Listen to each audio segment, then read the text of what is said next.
In the headlines, APC urges parents to prevail on striking lecturers to return to classrooms. Casualties of terrorist attacks in Katsina call for end to attacks. Senate probes 1.7 trillion naira security votes to 797 agencies. And on the foreign scene, election day in Kenya as citizens vote to elect new president. Hello and welcome to Trans TV News Update. I am Ibrahim Yusuf.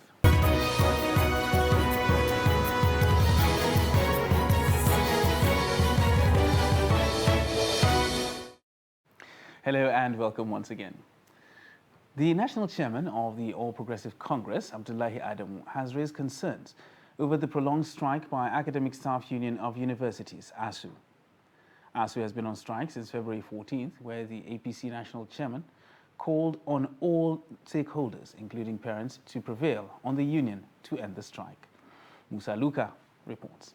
The recent comment by Minister of State for Labor and Empowerment and Bola Tinubu's presidential campaign spokesperson, Festus Keyamo, on the strike raised dust. APC National Chairman Senator Adamu Abdullahi appreciated the concerns of parents toward the prolonged ASU strike, hoping that the party will push for agreement. This party is a party in government, and we more than appreciate the concerns of parents and our children who have been out of school for quite some time now. I do know and I appreciate the effort government is making, and it is my hope that ASU will come to reality with government so that we'll have a meeting point and bring solace to our children and their parents. Abdullahi also commented on the threat by some National Assembly members to impeach the president. It's a very sorry development, yes. And as you can see, that is no longer on. It's no longer on. Yeah, it's the National Assembly expect this heat. It happens everywhere, in every democracy. The chairman, however, believes the party is positioned to win election in 2023. Musa Luka, Trust TV News, Abuja.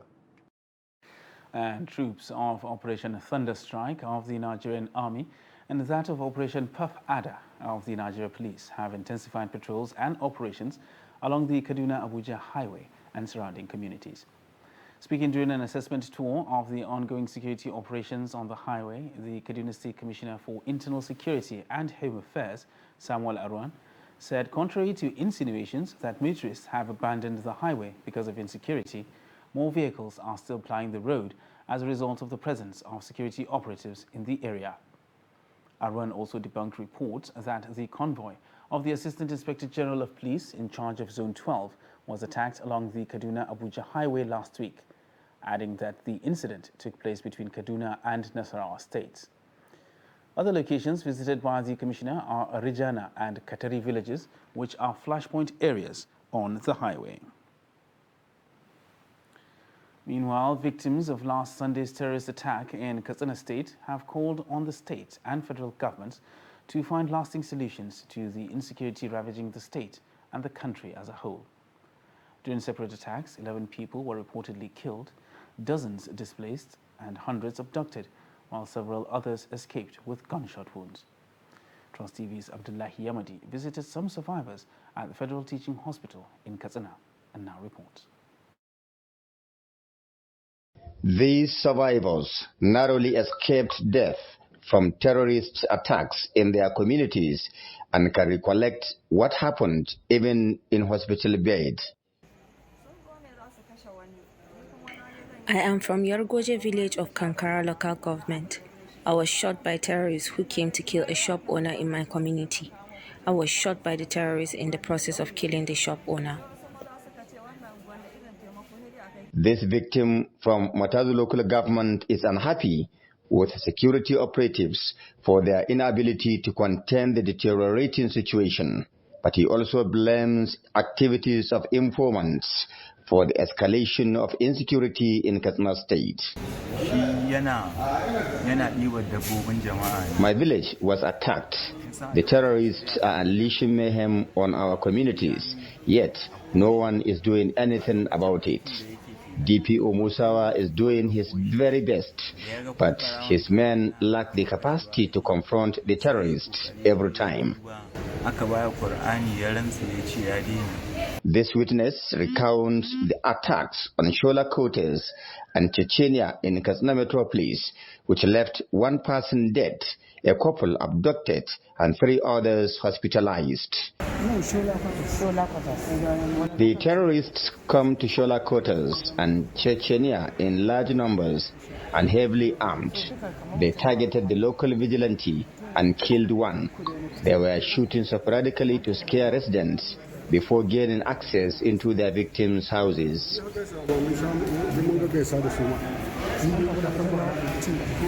This is the first time in 2 months Katsina City is coming under brutal terrorist attack. Residents are happy with the recent Air Force strikes on some terrorist camps where dozens were neutralized. They are, however, appealing for synergy between all security operatives in tackling the menace. The most puzzling of all is how the terrorists attack their victims without resistance from any security operative in recent times. Residents see the dire need for political will in dealing with the terrorists from governments to allow people access their farms on other social activities. Abdullahi Ismayamadi, Coast Television News, Katsina. Meanwhile, the police in Adamawa State have apprehended 38 suspected kidnappers, informants and rapists in a sting operation across the state. Parading the suspects before journalists, the Commissioner of Police in the state, Sikiru Akonde, said the arrest was as a result of heightened efforts by the police to check criminal activities. He said the command is on the trail of 4 kidnapped kingpins terrorizing communities in the state, adding that the command will not relent until the kidnappers are arrested. He listed items recovered from the suspects to include an AK-47, a pistol and a laptop computer. Akonde solicited support from community leaders and the public to enable the command rid the society of criminal elements. And the Chief of Defence Staff, General Lucky Irabor, has assured Nigerians that the 2023 general elections will hold. Speaking during a media parley on Tuesday at the Defence Headquarters in Abuja, General Irabor said the military will do everything possible to ensure that nothing stops the poll from holding. The Defence Chief also reiterated the commitment of the military to protecting the democratic ideals in Africa's most populous nation, adding that the military's covenant to protect Nigeria's democracy has not changed. The parley is to solicit the support of the media towards tackling the insecurity challenges in the country. Meanwhile, General Irabor said that the terrorists behind the attack on the St. Francis Catholic Church in Owo, Ondo State, have been arrested. He said the criminals were arrested in collaboration with other security agencies. About 40 people were killed when the gunmen stormed the church on June 6th and opened fire on the congregation and also detonated explosives. A youth support group is advocating for mass participation of youth in the electoral process with a view to ensuring the emergence of credible leadership that will address contemporary and existential challenges. Trust TV's Shafiu Suleiman reports that the group also canvassed for special recognition of youth in governance. The report. The youth here say they are worried about the current governance trajectory in the country, which puts the youth demography on the edge, and want to change the narrative by advocating mass mobilization and participation of their contemporaries in the democratic process. Tell the youth that it is time to come out, it is time to participate, it is time to be fully involved in politics, because we are the future of this nation. The future is in our hands, and what we do with it matters a lot. And that is why we are galvanizing the youth to come out there. It is time for us to take the change, take the bull by the horn. It is time to be relevant as youth, because we are the future, we are the tomorrow. We want Nigerians. Nigeria is on our shoulder. So what we do with it actually matters. The reason they say is that the youth in the country must show adequate commitment and capacity to push for a new political order, expressing concerns about the excessive monetization of the polity. a development that puts the youths on the edge. We want a situation where when you have a Minister of Youth and Sports, it's actually Minister of Youth and Sport that can deliver, not a 70 years old man being a Minister of Youth and Sport or a 60 years old man. That's one. Two, we can also have state ministers. And where the youths are, where we also know, I know we can also come up, we can also have young ministers of the economy, young ministers of finance and the rest of them. We know we have youths in my category who can actually play there. With the enthusiasm around the next political dispensation projected to witness massive participation of youths as the rising number of registered voters suggests, many of them are optimistic of a brighter political future. Shafiu Suleiman, Trust TV News, Abuja. You're watching Trust TV News Update. And still to come on the news, brainstorming over oil theft. Details of this and more after the break. Please stay with us.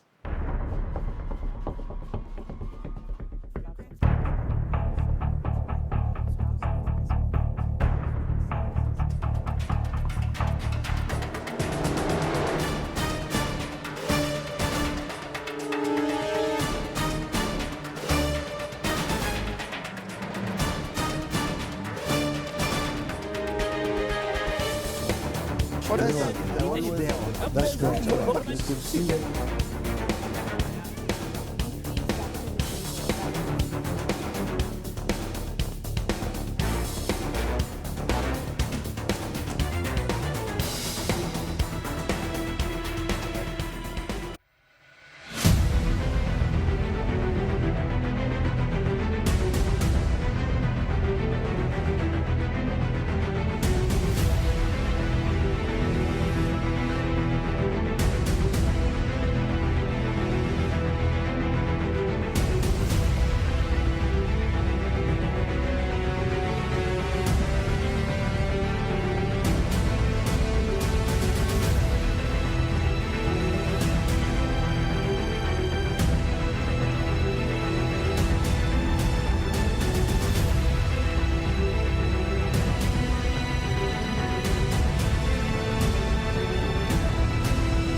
Welcome back, and thanks for staying with us on Trust TV News Update. Now another look at our top stories. APC urges parents to prevail on striking lecturers to return to classrooms. And casualties of terrorist attacks in Katsina call for end to attacks. And moving on to other news now, the last batch of about 94 pilgrims and officials who performed this year's Hajj exercise from Kaduna has returned home after spending at least 6 weeks in Makkah and Medina. The public relations officer of the Kaduna Pilgrims Welfare Agency, Alhaji Salisu Ancho, said about 2,500 pilgrims were airlifted back home. Among them was the executive secretary of the agency. Speaking to newsmen shortly after his arrival at the Kaduna International Airport on Sunday, the executive secretary expressed delight over the successful conclusion of the 2022 Hajj operations. The Federal Road Safety Corps, Sokoto State Command, has impounded 35 unregistered motorcycles. The sector commander, Kabir Nadabo, said the arrest was in line with the directive by the federal government that unregistered motorcycles should not be allowed to ply the road. He also said that the enforcement would be extended to areas prone to bandits' attack. The commander promised that the motorcycles will be released to the owners once they complete registration. The Zamfara state government is seeking global support in areas of capacity building of its health personnel, equipment and disease surveillance. Governor Bello Muhammad made the appeal while playing host to stakeholders in the health sector in Gusau. The report. The visit to Zamfara State, according to the stakeholders, is to promote community engagement with traditional and religious leaders, as well as to mobilize communities to embrace health interventions that are life-saving for children, women, and vulnerable persons in the society. The stakeholders said it is imperative for Zamfara State government to work with other development partners in the state to boost community confidence and trust to improve acceptance of health intervention projects like routine immunization coverages, among others. A group of partners, Chigiri Foundation, Solina, the Bill and Melinda Gates Foundation, WHO, UNICEF, and several others, including other government agencies, are invited in that partnership to work with state governments like here in Zamfara, to work with traditional leaders to boost the confidence of communities in demanding for essential services, essential commodities that can save lives. That's what financial resources are one element, but there is also a lot of social capital that we have to harness. We have seen political capital being deployed in Zamfara State in terms of just mobilizing communities, despite all the challenges that had preceded this period. What we're here for is to mobilize all forms of capital, whether it's social capital, political capital, but also leveraging on what the state is bringing and what other partners are going to bring. The Chief of Staff Government House Zamfara, Ibrahim Sulaiman, who received the team on behalf of Governor Bello Muhammad, described the visit as apt, saying it is coming at a time when the state is facing insecurity and other challenges. He seized the opportunity to seek the support of the stakeholders and other development partners on capacity building to safeguard lives of citizens in the state. You are coming at this time, like I said, it's very apt. It's such a time when we are facing challenges of insecurity. Challenges of insecurity are media and multifaceted. You are coming this very timely, and we are not going to put so much pressure on you, but you understand our situation, and that's why. The group of health partners are expected to deploy social, political capital, and financial resources to intervene in the routine immunization coverages on polio in Kebbi, Sokoto, and Zamfara states in northwest Nigeria. The Minister of State for Petroleum Resources, Dimitri Silva, says the menace of oil theft in the Niger Delta has continued to affect the nation's economy negatively, with crude oil production going down by the day. The minister stated this when he paid a courtesy visit on the governor of Imo State, Hope Uzodinma. The report. Leading the delegation of anti-oil theft to Imo State is the Minister of State for Petroleum Resources, Dimitri Silva, who lamented the loss of petroleum to vandals. He stressed the need to partner the state government, the army, and local authorities in the affected areas to put an end to the menace. There is a national emergency over the issue of crude oil theft. And we know that we cannot handle it in Abuja without the cooperation from the states and from the areas where the oil is being produced. It is a national emergency because crude oil production has dropped significantly from where it used to be, instead of going back.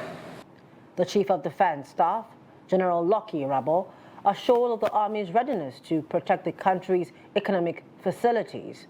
He called for the needed support of the government and the locals to enable them effectively execute fight against perpetrators of illegal oil bunkering. All I need to add here is that truly I'm leading the security agencies to escalate actions to ensure that every form of criminality that goes along with oil and gas exploration, among other things, are terminated. But we also realize that we cannot completely do it without the support of not just the states, but down to the grassroots.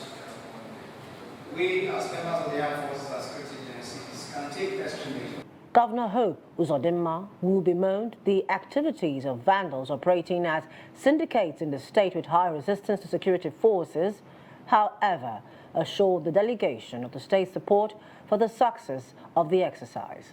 I think that some of the things we observed working with security agencies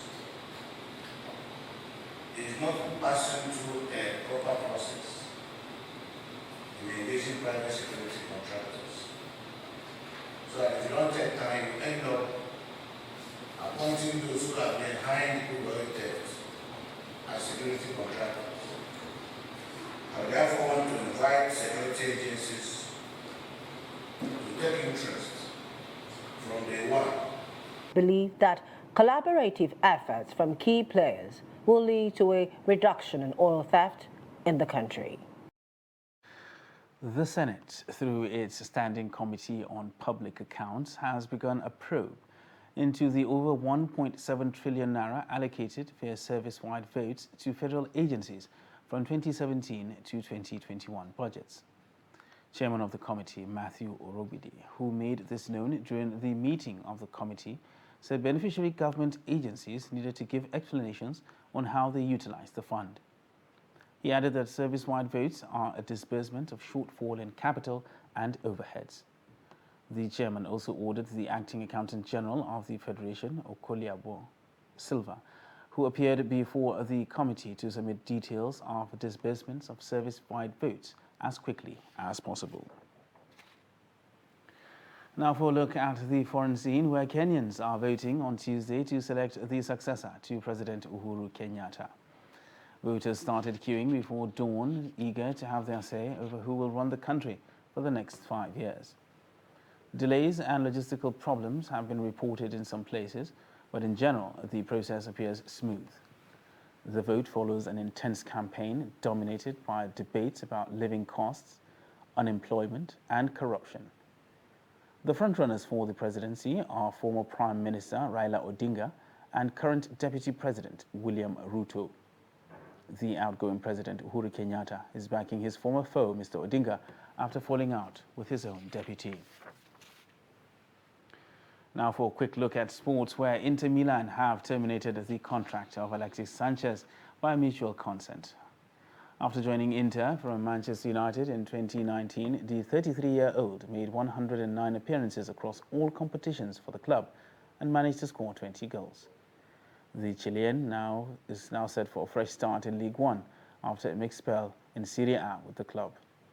Sanchez helped Inter lift the Scudetto in the 2020-2021 season and also picked up the Supercoppa Italiana and the Coppa Italia winners' medal last term. However, the Chile international made just 7 starts in Serie A in the 2021-22 campaign as he fell down the squad pecking order under coach Simone Inzaghi. And Manchester United target Benjamin Sesko has joined RB Leipzig in a deal worth €24 million. The 19-year-old striker, who has caught the eye at Red Bull Salzburg, will join the Bundesliga side next season.